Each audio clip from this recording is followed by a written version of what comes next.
Estimados amigos, el programa Triple Mirada está en una nueva versión para analizar y dar una mirada a nuestro entorno. Estamos con el dirigente sindical, presidente del Sindicato de la Construcción de Valparaíso, don Patricio Peñalosa, y el economista Marcel Clot, que está justamente siguiendo el pulso de este conflicto social y nos trae su opinión para poder clarificar distintos aspectos del problema. En esta ocasión, el tema que yo les planteo a nuestros invitados es fundamentalmente ver cómo los trabajadores se incorporan y dirigen esta convulsión social para que llegue a buen puerto, para que realmente las aspiraciones, que son fundamentalmente caminar hacia un orden más justo y con medidas inmediatas de corrección del modelo económico, puedan llegar a buen puerto. Patricio. Bueno, muchas gracias al programa Triple Acción. La verdad de las cosas que como dirigente sindical y trabajador de la construcción y representando a mis compañeros abajo, la verdad de las cosas, nosotros siempre lo hemos integrado en todos los movimientos sociales que tienen que ver con en el país. Lo que sí en estos instantes no es que los trabajadores no están en todo momento, pero sí no están dando una conducción como corresponde, ya que la juventud ha sobrepasado su empeño, su valentía y su inquietud que tiene. Ahora, dígame, los jóvenes están en forma libre, en forma casi espontánea, y uno hace reminiscencias de los 80, del 2006, del 2011, donde fueron los pingüinos y los estudiantes los que también abrieron las protestas principales de estos últimos 20 años. La consulta es si el mundo del trabajo tiene en este momento una mirada unitaria para poder realmente darle el contenido que necesita el camino de la rebelión social, y fundamentalmente para hacer un aporte respecto a la posibilidad de forzar los cambios que se exige, forzarlo a través de un paro nacional.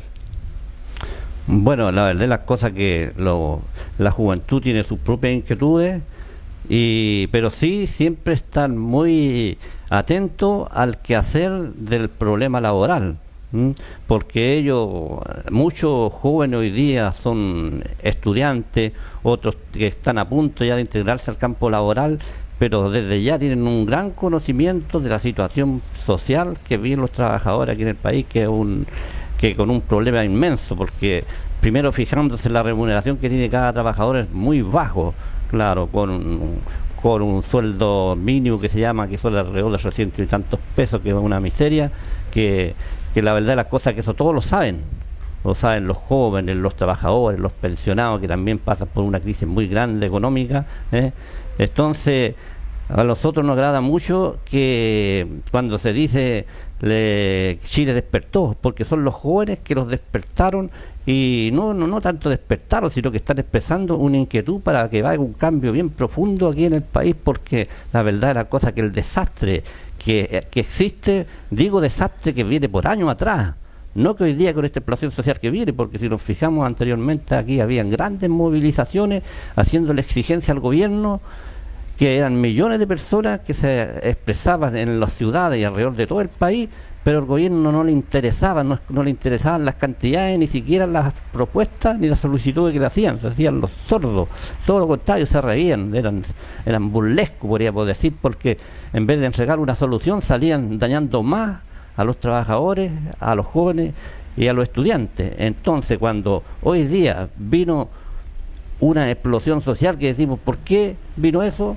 Es porque antes no lo habían escuchado, porque son la misma cantidad de gente que hoy día se está expresando en las calles, en las poblaciones, en las ciudades, era la misma que salió antes cuando se llamó, por ejemplo, al no más AFP. Ya, esta situación, Marcel, tú la has diagnosticado en muchos foros, y en este momento lo que se está viendo es que existe una agenda mezquina en lo social y una incapacidad del gobierno para enfrentar los cambios de fondo que significarían unas mejoras sustantivas inmediatas de la situación de los pensionados, de los trabajadores. ¿Cómo lo ves tú en términos de estar pensando ya en el plebiscito de abril, que está condicionado, mediatizado, distorsionado un poco por los políticos, y esta urgencia de ahora de tener que mejorar la economía del bolsillo de la gente? ¿Es posible? ¿Es esta un dogma neoliberal? ¿Es populista caer en un cambio de fondo inmediato? A ver, mira, ahí hay dos cosas que decir al respecto. La primera, ¿no es cierto?, es si es posible hacer cambios económicos y crear una agenda en favor de la ciudadanía, en favor de los trabajadores, de los estudiantes, de las mujeres, del pueblo de Chile, ¿no? Y bueno, la pregunta que uno tiene que hacerse es esta: si no es posible, por ejemplo, un salario mínimo de 500.000 pesos, ¿qué tipo de economía es esta? O sea, tiene que ser una economía muy penca, aquella que no puede garantizarle a una persona, a un trabajador, un salario mínimo de 500.000 pesos. O sea, si Chile es la economía que tiene $15.000 de ingreso per cápita anual, el ingreso per cápita mejor de toda la América Latina, ¿no puede esa economía tener un salario mínimo de 500.000 pesos? Claro que se puede, obvio que se puede, pero no se quiere. Quienes hoy día ostentan el poder económico en Chile, los Luxig, los Mate, los Angelini, el mismo Piñera y distintos miembros de estas 7 familias que son dueños del país, no quieren, porque eso significa que tienen que reducir su tasa de ganancia. Eso es lo fundamental. Pero la economía chilena hoy día tiene perfectamente la capacidad de hacer cambios importantes. Piensa tú que la cantidad de dinero que hay en la AFP es tan grande, es gigantesca. Por lo tanto, es perfectamente posible mejorar las pensiones, pero no quieren mejorar las pensiones, porque mejorar las pensiones es reducir la ganancia de la AFP. Es que ese es el tema central, la tasa de ganancia versus la tasa de salario. Y entonces hay una disputa histórica permanente entre la tasa de ganancia y la tasa de salario. Si la tasa de ganancia es muy alta, la tasa de salario es baja. Si subimos la tasa de salario, entonces la tasa de ganancia baja. ¿Es posible aplicar medidas económicas distintas a las neoliberales, invocando a Keynes, decíamos, para poder hacer del Estado nuevamente una locomotora que vaya y solucione y genere crecimiento con equidad? Marcel. O sea, bueno, mira, obviamente que se puede, pues ya dijimos que esta era una economía que tiene la capacidad, las condiciones económicas necesarias y suficientes para resolver los problemas, para mejorar las pensiones, los salarios mínimos, pero también tiene las condiciones, como por ejemplo, para resolver el problema del endeudamiento. Piensa tú que el año 82-83 en Chile, el 40% del Producto Interno Bruto se destinó a condonar la deuda de 5 bancos. Claro, recordemos un poquito eso. En la crisis del 82, ¿verdad?, el Estado abandona el dogma neoliberal y hace un gran paréntesis para salvar justamente el régimen militar, para salvar su modelo, recupera la deuda de la banca, inyecta $5.000 millones a la banca y le compra toda la cartera, los deja con balances azules, y a partir de ese momento comienza la recuperación de la economía y el momento en que con esa plata, con ese desahogo, los bancos se quedan con las empresas públicas del Estado. Ese es el otro marco que hay que anotar. Ahora, se recuperó la economía y los grupos volvieron a enriquecerse y hoy día, en forma soberbia, se niegan a una opción de ese tipo. Lo que pasa es que, a ver, se niegan porque tienen el poder. Lo que es importante decir es que en esa época se gastó el 40% del Producto Interno Bruto en resolverle el problema a 5 bancos para pagar la farra de los bancos, ¿no? Y hoy día el costo para el país de resolver toda la deuda de carácter social, la deuda de los estudiantes, del CAE, la deuda de las viviendas sociales, hipotecarias por las viviendas sociales, de la pequeña y mediana empresa, y otras deudas que tengan que ver con la salud, por ejemplo, con el endeudamiento para enfrentar crisis de salud familiar. Bueno, esa deuda hoy día en Chile no le va a costar al país más del 10% del Producto Interno Bruto, y no va a haber que pagarle inmediatamente, porque así como se hizo para el 83, se reprograma y se repacta la deuda. Eso es perfectamente posible, pero ¿cuál es el problema el problema político que hay acá? Y esa es una cuestión que yo creo que es importante tener presente, y por eso está también con nosotros el presidente del Sindicato de la Construcción. Para que eso sea posible, los trabajadores tienen que tener mayor poder político. Porque esta es una cuestión política, no es la buena voluntad de los ricos de este país. Lux, Mate, Angelini, Piñera, la derecha, la UDI, Renovación Nacional, la Democracia Cristiana, el Partido Socialista, no van a querer cambios. No van a querer cambios, ¿por qué? Porque ellos son parte de la aristocracia política de este país. Entonces, ¿de qué manera van a producirse los cambios? Cuando hay movilizaciones como las que hoy día estamos siendo testigos. Cuando sale a la calle el pueblo de Chile, protesta y genera condiciones para impedir el proceso de acumulación capitalista de los grupos económicos.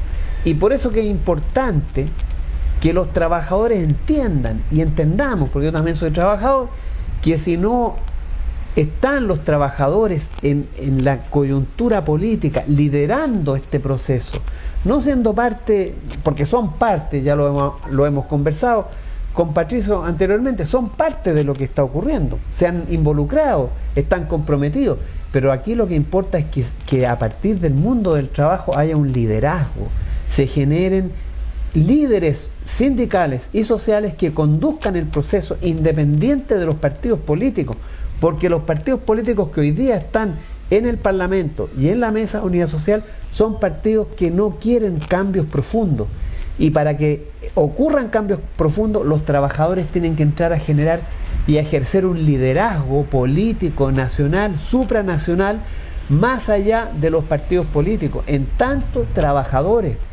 como actores políticos fundamentales, porque los trabajadores son los que producen la riqueza, y son los trabajadores y la capacidad orgánica que ellos puedan alcanzar los que pueden generar una situación de poder, de triunfo sobre el mundo capitalista, los grandes empresarios, porque los grandes empresarios dependen de los trabajadores para que se genere su propia acumulación. Entonces, si los trabajadores son capaces de amenazar esa acumulación capitalista, la tasa de ganancia del capital, entonces van a producirse los cambios.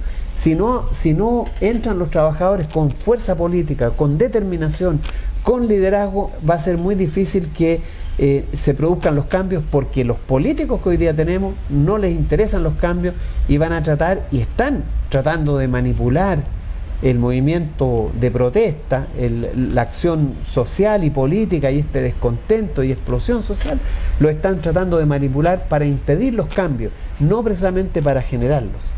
Ahora, el endeudamiento que se vive en Chile, con 4,6 millones de morosos, con el ingreso de las familias comprometido en más de un 70% en deuda, la gente está comiendo a plazo. ¿En qué medida esto genera una desmovilización por un terror económico que se está ejerciendo sobre la gran mayoría de los chilenos? ¿Cómo podemos alentar una movilización dura de los trabajadores, un compromiso mayor, si están viviendo con esta espada de Damocles sobre sus cabezas a través del terrorismo financiero que se ejerce sobre ellos? Bueno, lo primero que hay que tener presente es que en Chile nadie va preso por deuda. Eso hay que saberlo. Por lo tanto, el endeudamiento probablemente puede significar una pérdida de un patrimonio, de una casa, de un auto, de un televisor, qué sé yo, pero nunca la cárcel, primera cosa. Pero también aquí hay que recurrir a lo que históricamente fueron las prácticas de los propios trabajadores en el siglo XIX, cuando empiezan a levantar sus luchas obreras, sus luchas sociales, y crean sus organizaciones, comprando juntos, sus cooperativas de consumo, sus cooperativas de ahorro y crédito, que les permita a ellos, como agrupación, enfrentar el problema económico. O sea, la lucha política no solamente es participar en sindicatos, crear un partido político que sea de los trabajadores, que sea de trabajadores, dirigido y conducido por trabajadores, sino que además tienen que crear sus propias cooperativas, sus propios supermercados, sus propias formas de financiarse. Así como las farmacias populares, digamos. Pero también, por supuesto, como las farmacias populares, los comprando juntos, una cooperativa que le permita a los trabajadores a mitad de precio conseguir los alimentos, los bienes que no son perecibles. Y eso un poco en la práctica se está dando eso, se está dando como una respuesta. Mira, los trabajadores tienen que ser capaces de crear sus propios bancos. Sus cooperativas de ahorro y crédito tienen que ser capaces, lo pueden hacer, es perfectamente posible. En vez de depositar sus plata en el Banco Santander, en el Banco Chile, ¿por qué no crean sus propias cooperativas y hacen sus propios bancos y desarrollan sus actividades de financiamiento conducido por los trabajadores? Esas son las acciones que también hay que empezar a desarrollar, que no son nuevas. Las hicieron los trabajadores en el siglo XIX para enfrentar precisamente la imposibilidad que tenían, lo amarrado de mano que los dejaba el sistema político y el sistema económico para resolver sus necesidades. ¿Cómo evalúas tú este momento político de la rebelión social con ya casi toda la clase política dándole las espaldas al movimiento popular en términos de aprobar esta agenda de leyes de represión que puso arriba de la mesa Piñera? Bueno, a mí me parece muy grave, ¿no? Y además es una clara demostración de el sentido y razón de la actual clase política que hoy día tenemos en Chile. Y que es una clase política que fundamentalmente vive para sí misma, para mantener cuotas de poder, de influencia, está absolutamente desconectada de la realidad social de este país. Ya porque con los niveles de sueldo y salarios que tienen los pone en una situación absolutamente distante y lejana de lo que es la vida de los chilenos y de las chilenas, ¿no? Entonces, pero además me parece muy mal porque finalmente es una degeneración del sistema político, porque se supone que los partidos políticos llevan a la esfera del alto poder del Estado las inquietudes, las necesidades, las aspiraciones de quienes votan por ellos. Pero ellos hacen un doble juego que es muy miserable. Ellos piden el voto, con ese voto recuperan fondos del CERVEL y al mismo tiempo le venden a los empresarios, por la vía de la coima, le venden representarlo en la agenda legislativa en la cual tienen intereses los grandes empresarios. Entonces, esto quedaba demostrado aquí claro, digamos, cuando incluso partidos que supuestamente son de izquierda, como el Frente Amplio, van y se bancan una ley de antihuelga, una ley antibarricada, anticapucha, cuando votan y más encima dan explicaciones tan burdas. La explicación agrava la falta. Estúpidas, la explicación agrava la falta. De que no sabían de qué lo que estaban votando, es que francamente es una crisis total y brutal del sistema político. Por eso que yo insisto que acá trabajadores, estudiantes, todos aquellos que están en la calle, en la lucha social, tienen que constituirse en una fuerza política, más allá de los partidos políticos. Hay que derrotar y dejar fuera del sistema a los actuales partidos políticos, porque solo representan a los empresarios, solo están ahí intentando articular los intereses de esta clase dirigente.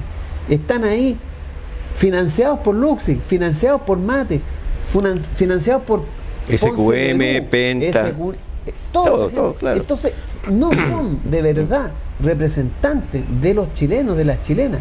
Y por eso que yo insisto la necesidad, la urgencia de que los trabajadores pasen a la primera línea política. Tienen que estar ahí, tienen que conducir este proceso, porque estos dirigentes políticos solo representan al gran empresariado.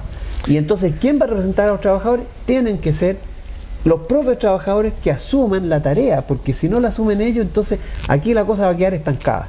Claro, ahora el próximo semana se realiza aquí en Valparaíso, y creo que también en Recoleta, el plebiscito comunal.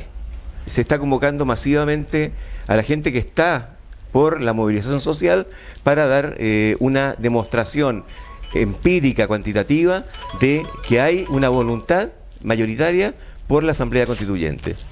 Bueno, yo espero que les vaya bien, digamos, ¿no? Espero que sea un buen, que tenga un buen resultado, y espero que contundentemente pueda expresarse por parte de la ciudadanía esta voluntad y esta determinación de hacer los cambios políticos que Chile requiere. Yo esperaría, eso sí, que no fuera instrumentalizado por los partidos políticos que están detrás de los municipios. Eso sería muy grave que lo hicieran. Pero si es efectivamente un ejercicio ciudadano, en donde contundentemente la gran mayoría se pronuncia por una asamblea constituyente ya ahora, porque ya no necesitamos plebiscitos que orqueste el sistema político o el presidente de la República junto con los parlamentarios. Necesitamos hoy día ya una asamblea constituyente creada a partir de quienes realmente constituyen la vida pública y social de este país, y no estén presentes los parlamentarios, no estén presentes los partidos políticos actuales, si no va a ser exactamente lo mismo. En la Asamblea Constituyente deben haber representantes genuinos, 100% elegidos por el pueblo, de los cabildos, de las asambleas locales, de los trabajadores, de los independientes, de los independientes, de los académicos, de las mujeres, de los jóvenes, de los estudiantes, de los centros de estudiantes. Eso es lo que tiene que, a mi juicio, ocurrir. Si no hacemos eso, entonces esto va a seguir siendo lo de siempre. La misma clase política, los mismos partidos políticos van a manipular esta cuestión como lo han hecho siempre, y van a terminar en un ordenamiento un poquitito corrido hacia los trabajadores, hacia la ciudadanía, pero sin los cambios fundamentales. No vamos a terminar con la AFP, no vamos a terminar con la Constitución de Pinochet, y no vamos a terminar con el agua en manos privadas, con el cobre en manos privadas, si no hay una activa y contundente participación de la ciudadanía, en donde los trabajadores tienen que jugar un rol fundamental. Perfecto. Bien, estamos concluyendo, gracias Patricio, gracias Marcel, estamos concluyendo esta versión de Triple Mirada.